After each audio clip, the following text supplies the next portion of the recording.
Well, good afternoon, or good evening, I should say. Welcome to the pre-debate show. You guys, this should make your day. I don't know what the debate's going to be all about, but this next story is going to really, I think you're going to enjoy this. It's a sad story, but it's where you get to help a local veteran and his family. And I don't know if you can see that on the roof up there, but we're at a home in Cresswell, out in the country a little bit. And these people had a bunch of work done on their home by a builder, but we're not going to talk about who it was or any of that. But as you can see, it didn't get done correctly. And so, but there's so much more to this story. So we're going to start with one part of the story, and this house that is basically falling apart. They have put together a GoFundMe because they're going to build this veteran and his family a new home. And here to talk with us about that first, this is the fun part of the story. This is one Jayson. We have two Jaysons in this story. So Jayson, tell them who you are. My name's Jayson Bush. I'm the building official for the City of Cottage Grove, Cresswell, Coburg, and Veneta. I've been in the Willamette Valley for about 25 years doing this, 27 almost, and I love my job. And you got a call from Jayson, the homeowner, and he starts telling you what's going on. You come out here, and what do you see? Well, he called me in July and started telling me that he thought he had some problems with his house. He had four big oak branches fall on it, going clear through the ceiling. And he wanted me to look at it. I'd never met the guy, didn't know anything about him, other than that he was a disabled military vet. So I told him I'd come out and take a look, because I've heard a lot of stories where, you know, your typical contractor and builder get in a conflict, contractor and homeowner, and, you know, it turns messy. So I thought it was an exaggeration, thought that maybe there was more to this story. So I decided to take a look myself. It's not in my jurisdiction, so I had free reign to come out and just be myself. So I come out here a couple of days later, and Jayson and Misty walked me through the house, pointing out lots of deficiencies, a lot of cosmetic stuff at this point. And then we walked the outside of the house, and I started becoming alarmingly concerned with the deficiencies that I was visually able to see right off the bat. And for instance, like that. Yeah. I mean, if you look at the house right off the bat, it doesn't look that bad. But for instance, look at your front porch. It's actually leaning back towards the main house, so that's going to be a rot issue. There's no positive connections. If we have an earthquake, it's just going to crumble down. If you look at the roof between the skylight and the chimney, you can see where it's all dipped down. The reason for that is all of those structural members are vastly overspanned. They're stressed out to the max. There's no positive connections. There's lots of places in the attic there's no insulation. The roofing they put on, you can see they nailed through the roofing. It's all going to eventually leak. I've never seen it humped up like that before. You can actually see on this wing, it kind of floats to the two ends there. All of the siding is put on with finish nails. I mean, when we get a windstorm, it rattles crazily, and you know, it's already starting to fall off. As we walk around it, you'll be able to see a lot of that. So you guys, they started a GoFundMe because basically what you, as a building inspector, you just need to tear this down and start over. Well, what I did is, after I walked through this, I was so concerned, I started relating the story to some of my co-workers, design professionals, engineers, plumbers, electricians, and it was a matter of a week, and I had a team of professionals willing to come out here with me. And at that time, we thought we could fix it. We could repair it. We could go in, do some investigatory work, and probably repair it. Subsequently, all those people that I had mentioned, we had Brothers Plumbing's going to do all the plumbing.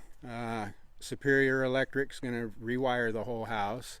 We've got River's Edge Engineering that is going to engineer the house that Robert Coryell has designed for us. It's in the second phase of revisions right now. So this is a whole new house. Whole new house.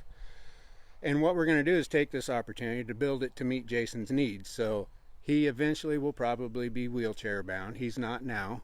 So we're going to design it so that it'll accommodate his needs as he grows into his house. So, and Harvey and Price is doing something as well. Harvey and Price is going to put in a complete NFPA 13D sprinkler system. So you've raised how much so far? So far, we've only raised about 15,000 in the GoFundMe, but I've got commitments from a host of professionals. Probably adds up to close to 80,000 now, just in material labor that you would find on a typical work truck. We're still going to need all kinds of things like, fixtures, heating system, floor covering, sheetrock, insulation package, roof package, siding packages, and I think we can get all that. Trusses, concrete. If we don't get enough cash money, then I think we'll be able to get some of these through some of the other supply houses here in town. In fact, I think our plumber is going to try to get the fixtures donated from his supply. We'll see how that works out. I don't know yet. There's a lot of uncertainties and So you have a GoFundMe. You need to raise how much do you think?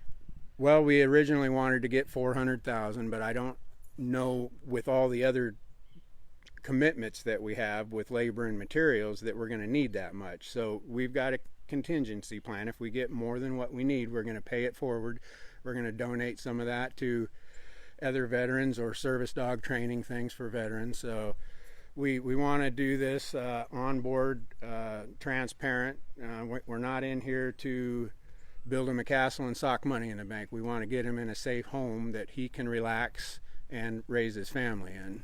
So as a building inspector, this obviously isn't something you normally do. Why you've never done it? Not on this side of the fence. No, I've done this hundreds of times from my own side of the fence where I'm in charge, but this is not my jurisdiction. So I've also gotten hold of Lane County building official Steve McGuire.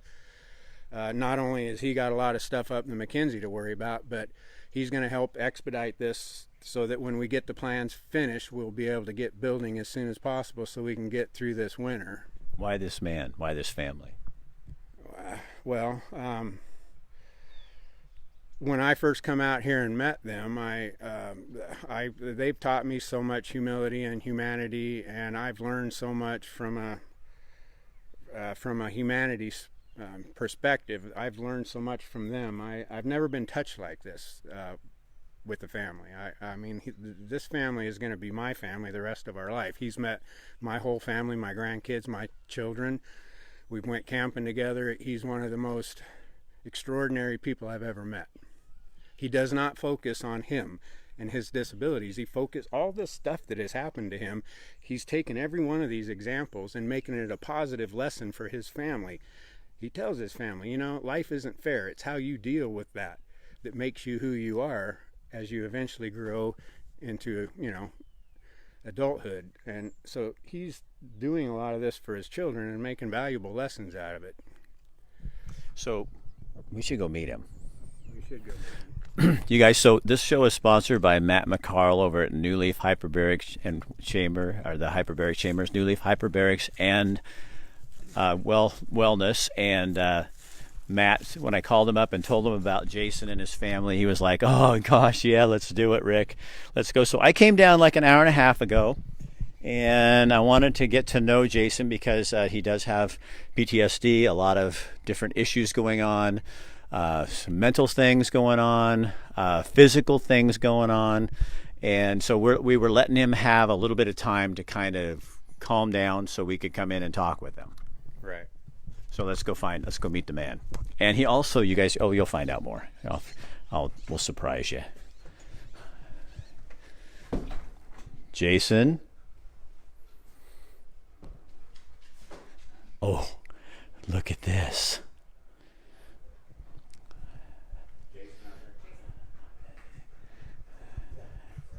How's he doing? Come here, my man. You guys, this is Jayson. Come sit. Well, why don't you sit by your dogs? So I haven't told him too much. I'm going to sit down here.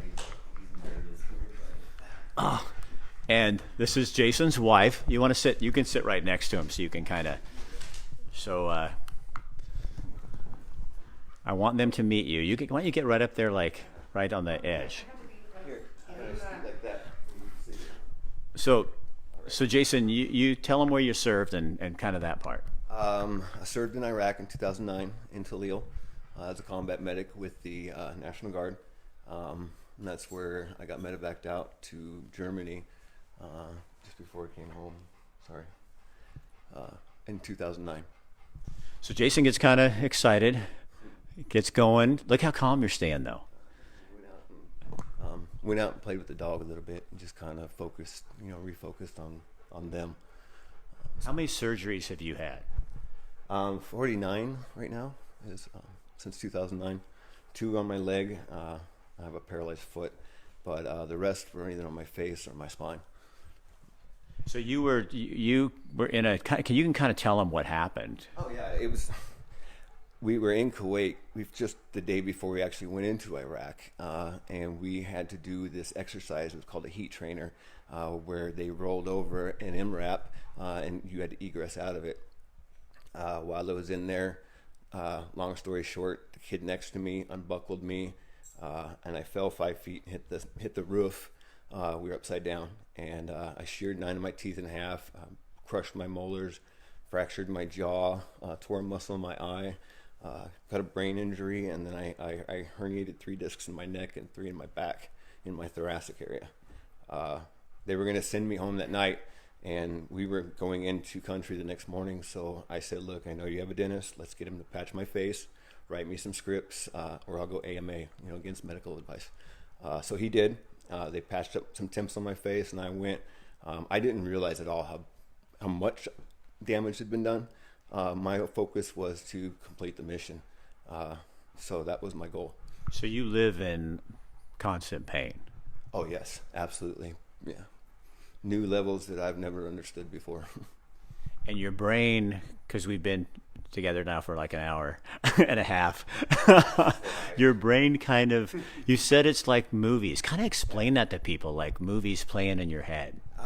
It's like a reel of movies playing in your head. And when I'm just normal, it's just like, going through a normal movie. When other thoughts and things start being interjected, other stimuli, it all starts backing up and scrunching up and then moving really fast. So I tend to start blurting stuff out in order to kind of catch up, and it just doesn't catch up, and it just makes me more anxious and upset.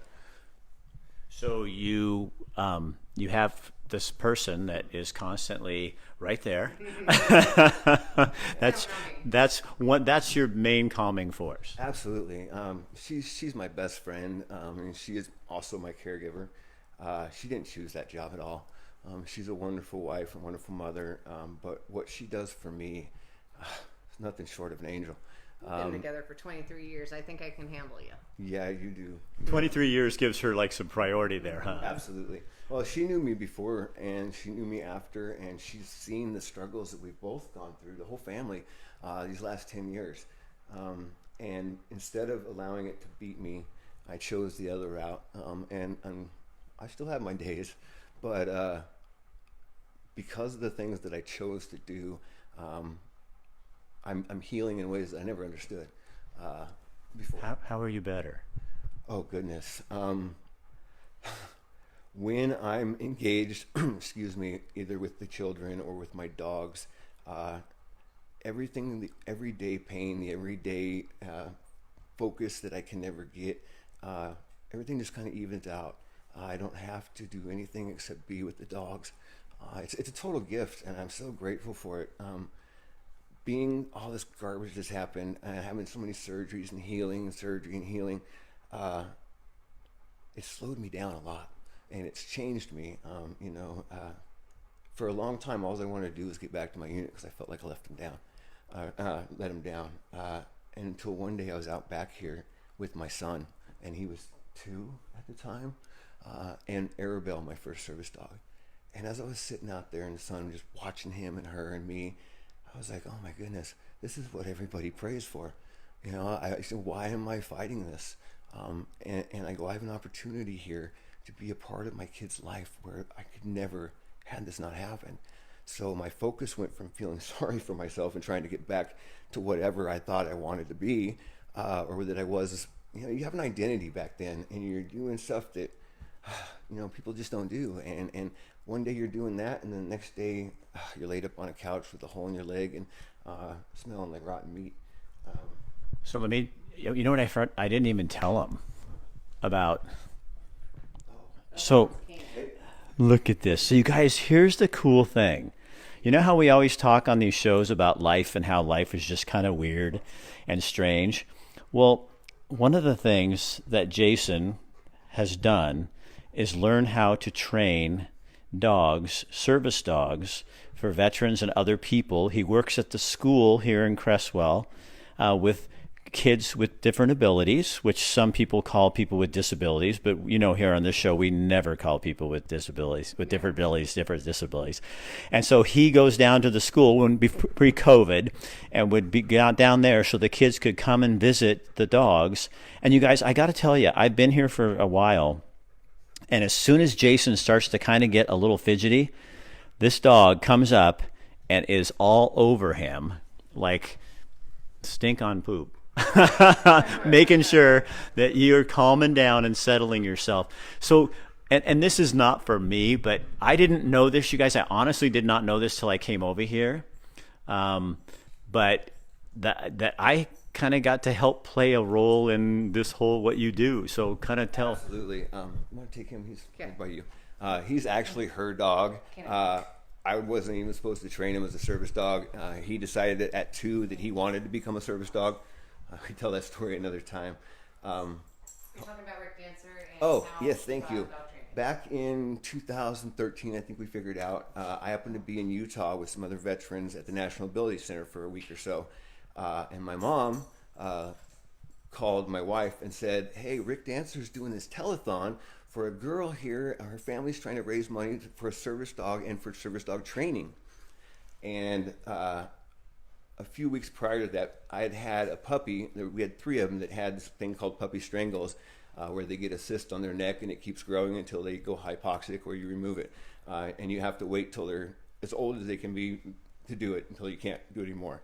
So anyway, this puppy ended up going hypoxic on the floor when I was alone with him. And my wife found me in the kitchen cradling this puppy. So Jayson, you started training dogs. You taught yourself how to train dogs to help. Really, it was other people, but what you ended up doing was it's helping you. Actually, it's the other way around.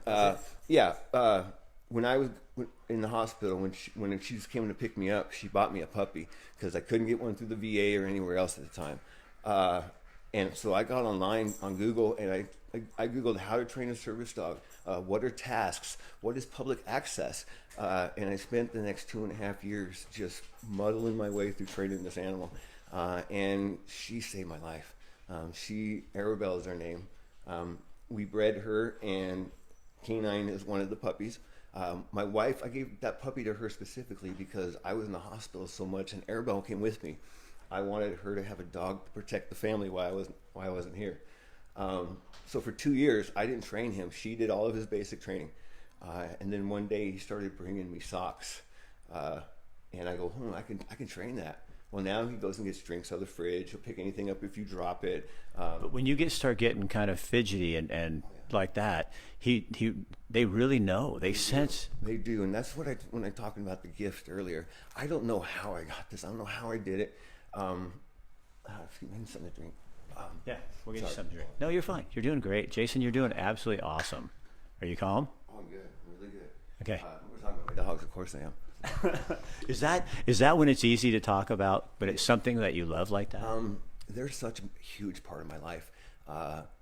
They became one of the motivations for me to keep going, and it gave me another purpose. One of the things that you always hear is, we got 22 a day we're losing. I've lost 12 personally since I've been home.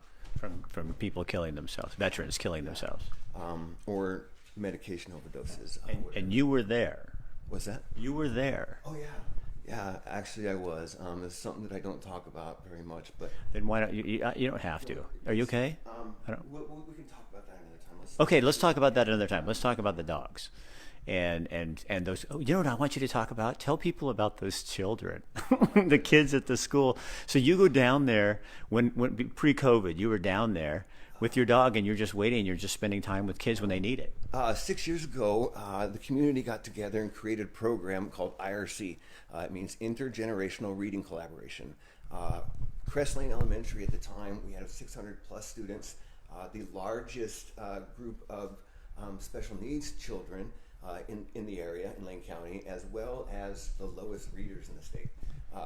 And so they came up with a plan to try to change that. And what it was is they found these people in the community like me and older people, people that are retired for whatever reason, have time and they want to give time. They love kids, they're passionate, but they just didn't know how. So this reading program, from kindergarten through third grade, there was like 2 volunteers every day. So it's a SMART program, right? On I think that's what it's called. So, what I'm going to keep you in conversation here, but what do you? I want to know what you do. Okay, well, Doug Allison talked me into going and doing it, and I was going to bring my dog. And when the director, Lori Swanson, when she first heard that there was going to be this guy with tattoos and a service dog coming to all these young kids, she's like, this is not going to end well. and I wasn't too sure it was either. I had no idea what I was going to do or if they were going to whatever. But immediately when I got there, I saw not only the need for males, especially role models for these kids, but the need to have more than one person in the classroom with 45 or 50 kids trying to teach these kids the things they need to know in the time that you have to teach them. So this program was developed, and volunteers give up their time from time that school opens to, I think, to noonish, in every classroom from kindergarten to third grade.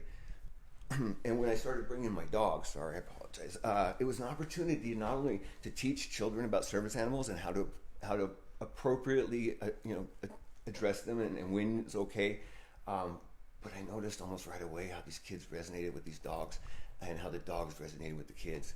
So how do you resonate with those kids who have different abilities and maybe looked at by the world as broken? So I think sometimes people, I'm saying how the world sometimes looks at them. I don't, and I don't want anybody to ever think that I'm, but you know what I mean? I think sometimes the world looks like, well, if only you could do this, and look at the smile on your face, man. Dude, Jayson, this is right there. When I was 5 years old, when I got taken from my mom and my brother and sister and put into a home, and it was very bad abuse. I learned very early how to be a grown-up and what real life was about. So when you see those kids, you understand that it's a chance for me to be to get that energy that I should have had for one, but I can be that person that was there for me, the protector, the one that shows you a better way. That no matter what you're going through right now, this is just a moment in time, and you latch on to the people that are trying to help propel you in the direction that you want to go. And I want to be that guy, you know. And so now you get the chance. Oh my goodness, I've been 6 years now. Excuse me.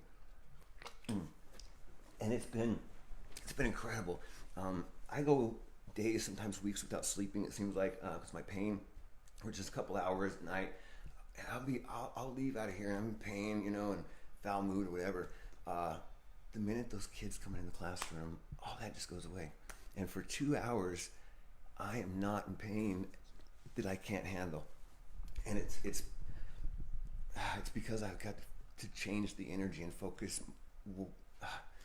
It's been essential, man. I didn't know that I was starting on a path that was going to not only heal me, but turn into something where I have an opportunity to help others. But I'm very grateful that it is. So is life good? It's life's a challenge. Okay, life doesn't change. Who was it? John Lennon said, "Life happens when we're busy making plans." That's everybody's life, man. I have a lot of dreams and goals. When I realized that this connection with these kids and with these dogs, and with the school, I got with a couple of the teachers, and I wanted to start a nonprofit, a pilot program. In fact, I started working with one of the teachers at Crest Lane, and before COVID, I had 2 more teachers lined up for a pilot program where I'm training therapy dogs and putting them in classrooms. And we're using the teachers there right now, their personal dogs, was training them, and then we were going to bring them into the class as a pilot program. And I want to start a nonprofit. That's what I want to do. I want to put them in across America. Because I've seen firsthand, and anybody who knows me and my dogs, they'll attest to this, the impact, not just for me, but that these dogs have on people. You know, you say things to dogs you'd never say to another person. Dogs will never hurt you if you don't deserve it. very rare. I mean, there's always that rage syndrome, garbage, whatever. But I've learned that the most important thing about dog training and dog ownership and service animals is a bond. There's a connection there. What do you hope that people understand better? What would you wish maybe that people would understand better about veterans like yourself who come back and you changed because you got really beaten the shit out of in an accident, and so you don't think the same way. People might look at you and talk with you for 10 seconds and judge, and yet if they take an hour, then they love. And there's a lot of veterans probably walking around really frustrated like that. Oh, absolutely. Absolutely. One thing I learned, being a medic, it didn't stop when I left the war. There's so many of us out here that we at one moment we've got all these people that count on us and we count on them for our very lives, and then the very next moment, all that's taken away, and you still have all the danger that you believe is out there. Isolation is one of the biggest killers, and then the other is the purpose. We were all high speed, low drag when we were doing, this crazy, awesome shit. The next thing you know, I can't even pee on my own, because my muscles are cutting my back. And it's very demoralizing. And there's nobody there except Misty, my wife, to pick me back up. I didn't have the squad. I didn't have the guys that had my six anymore. And I started going to groups and finding that stuff. But when I had the big surgery, it took me 3 years to heal from. I had to isolate. That's when I really got into my dogs. I started working with the kids and doing the little things that I could. What's that? Yeah, I love you. What I'm getting at is veterans need a purpose, okay? I started working several years ago. A buddy of mine, Marine, turned me on to Lane County Veterans Court, okay? And I got an opportunity to work as a peer mentor. And these are just guys like you and me, man, who have done crazy, awesome stuff. And they come home and they just can't quite reintegrate for whatever reason, whether it's the medication or what, man. For me, when I came home, from the time I got to launch duel, I was littered off of the plane, and a lady came up and says, "Hey, I'm going to the pharmacy. What do you need?" From 2009 to April 2014, I was up to 340 milligrams of Miscontin a day. Fentanyl and 31 other medications, every benzo you can think of. I was a freaking drug addict. My body needed them. I will always be a drug addict, and I never put a needle in my arm, but it doesn't matter, okay? And it almost killed me. It almost cost me my marriage. It almost cost me everything for every reason that I did any of this. Let me tell you something. There's people, I can see people's comments when they come on here, and they're all going, "That guy's amazing. Oh my God, who is?" Okay, but just hold on. You can't tell people they can't think that. Well, we all are, but listen. Okay, hold on, Jayson. Come on. Just soak that in. Maybe see you a little differently than you see yourself. Just saying. I do this to keep alive, man. It's the program that I figured out that keeps me alive, and I want to share it with as many people as I can. Seriously. Every human needs purpose, not just veterans, man. I'm a veteran, great. That's what put me on this path, and I love being part of the brotherhood. I do. I cherish it.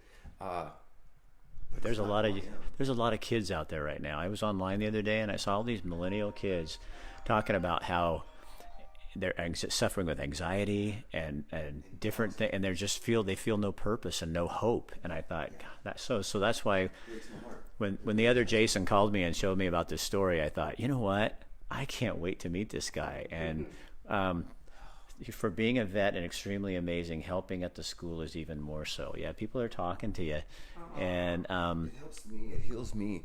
Like I said, when I walk in there, it doesn't matter how much pain I'm in from whatever. For that brief moment, I can be a person again. I can be normal. I can smile. I can laugh. And that's why I say it's selfish, because I wouldn't be alive if I didn't have these things. If I wasn't working with these kids at the Lane County Veterans Court, if I wasn't training dogs. I started a business last June because I foster puppies, and we'll foster a dog and train it for 2 years for a specific task, and then we find somebody in the community who is in desperate need of a service animal, but otherwise can't afford one. I just don't think cost should ever be a factor in somebody's independence and freedom. And so in my little way, I want to grow and expand, Rick. I really do. But for right now, it's about crawl, walk, run. It's a one dog at a time thing. So let me ask you a question. How did that feel, just doing what we just did? It feels good. It does. It feels good. Why? Because when I'm helping other people, it makes sense. Why am I still here? I'm in so much pain, man. I told you a little bit earlier about the conditions the medical mistakes that happen with my surgeries that cause these crazy pain conditions I have. Okay, I've had to learn how to live with that. If it wasn't for my dogs, I wouldn't be here. I love my wife. She wasn't enough. Neither was my kids. I still put a pistol in my mouth. Sorry. But you have value. I'm supposed to be here. We all are. Okay. The things in life don't have to change us and make us who we become if we choose not to allow it to. Okay. Everything we do is a choice. But you've been making really good choices. But not always, but none of us do, Jayson. Come on. These last 6 months have been kicking my butt, guys. I know, but you know what? Look what you just did. I mean, you just did this whole interview. I'm so worried that I just got into a place in our lives where my marriage was doing good. I was working with the kids. My children, we were doing good again. I was making sense of things, and then COVID happened, and the house, and everything stopped. And now I went from 197 to 151. But can I tell you something really quick? I think COVID has taken all of us and made life just really uncaring, and so but you know what you just did for me and a bunch of people watching right now? You just breathed a big fresh breath of real life humanity back into a world that needs it. It's so bad, brother. We are so off the rails, guys. We got to start talking to each other. We got to stop this hate stuff. We got to start showing our fellow human mercy. Okay, we're never going to get anywhere if we try to keep one up each other. I was actually online the other day, and I saw a thing that somebody had posted about Republicans and Democrats, and I read this whole list, and I thought to myself, I could just flip the two, and it's exactly what each other is saying about the other. When in reality, we all want the same things. We just have a different way of getting there. We are lost in this hate, and it's going to consume us. Okay, we're better than this. Okay, I didn't fight a war, and none of I know did that so that this stuff would be on our porch right now. We did it so that it wouldn't come here, and people are inviting it in. They're inviting this hatred in, and I got social media because when I get in my head at night when I'm in pain, I want to lash out too, and I've started just wanting to lash out at everything, and I had to shut it down because it's not good for my heart. It was making me hurt more. So let me ask you a question. So I have a sponsor for this show. That's how I make a living. And it's New Leaf, Hyperbaric, and Wellness. And have you done it before? Yes. Well, I couldn't afford to keep it up. No, I just got you a free session. I asked Matt, and I said, Matt, I'm going to go talk to this guy. You got to sponsor this, please, and give him a session. So he goes, oh, man, I will totally. And then he'll work you a deal. He'll work something out with you. Because can you go in that? Because if you're a little claustrophobic, are you okay in there? No, actually, I love the tank. I'm claustrophobic. I love it. Yeah, with the music, and if I get myself in the right frame of mind, I can. If I'm triggered for some reason, then no, absolutely not. But I have time to. Keep them calm. Yeah. Yeah. Well, you can do a twosome too. Oh, yeah. The two of you can go in there at the same time, except it's not as. I've done that with my wife before. It's like, then we start chatting, and it's like, no, I need to be here by myself. Hey, Jayson, thank you for letting me come into your life and. No, and you and I are gonna hang out a little bit after this. Not today, but we're gonna meet up and I like you. I think you got some good stuff. Yeah, I needed to hear you. So, unpaused, man. I want to unpause everything so that we can get back to loving dogs and kids and life and changing lives, man. All this is just a distraction that I don't need. It's nothing about it's good for me or my family. But I'm gonna tell you. Look at so funny. I got to tell you, Jayson. You guys. So we've had a big conversation, and Jayson can go on trips talking about things. And so his wife and I are both looking at each other going, okay, where's he going here? Okay, hold on. We're not sure where you're going. That's okay. How about coffee? Yeah, how about we have coffee sometime? We'll go have coffee. We'll go have coffee. Take everything and put it where it is right All right. now. Good. I'd love to talk with you further about this, man. Okay. I want so badly to change my mission to helping people get dogs in their hands for whatever reason they are. It heals me. It heals them. It's the one thing I found is you can talk to a dog about anything. A dog feels things on a level that we don't understand. It's an energy thing. And if you can tap into that, it's magic. I mean, it's healing. It truly is. And I'll talk to you about it further, man. It's some stuff that I've just figured out. Jayson will never stop talking Yeah. about dogs. Just This saying, was- if you get him started on dogs, it will last forever. So I'm going to go back to this, Jayson, one more time. So Jayson, again, how do people help with this building the family a new house? We have a Facebook page, a GoFundMe set up. It is, you go to the GoFundMe platform, www.gofundme.com/F/veteran-home-repair. So you guys, you know what we'll do? If you guys go in and just take it in the comment section, you can just throw that in the comment section, and then you guys can go help. And again, we want to thank all those other businesses who helped out and did their thing. And we also want to thank Matt over at New Leaf Hyperbaric and Wellness Center. Thank Thank you, Matt. Look forward to seeing you, man.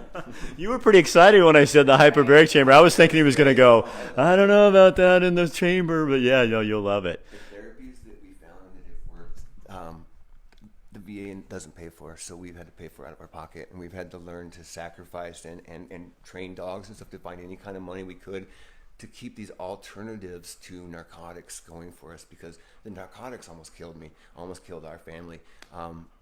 The stuff that my wife has been able to introduce as a substitute has been life-changing, nothing short of. But I haven't had most of it in 6 months since all this COVID So, stuff hit. yes, absolutely. That would be wonderful. Thank Okay. you, Matt. All right, I'm going to walk outside and close this thing out. I'll be back to say goodbye. Okay, Okay. so don't go anywhere. So, guys, I'm going to take you back out here and have a couple parting words. So that it's pretty phenomenal, huh? So yeah, Matt, thank you so much for sponsoring that show. And if you guys feel so inclined, there's a great way you can help this family get this house torn down and put back. Local businesses are getting involved. And the thing about my life and my job is I never know what to expect, and I'm so glad. This is the best 2 hours of my life in a long time. So take this, if you would, share it on your page, let other people know what's going on.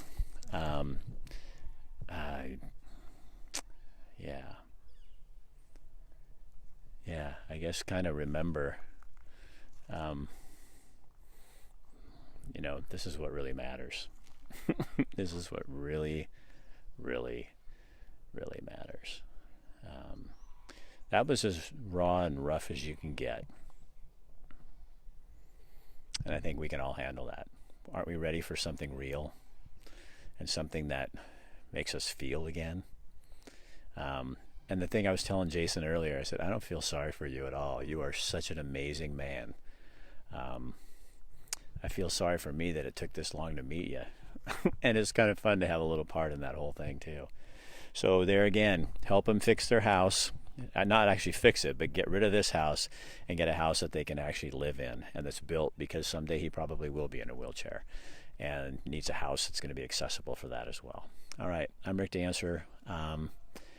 Thanks for watching. We'll be back more again. Thanks, Matt, over at New Leaf Hyperbarics and Wellness Center. And obviously Jayson's looking forward to that. All right, I'm going to call it a day, go home and hang out with my wife and tell her all the cool things I learned today about living.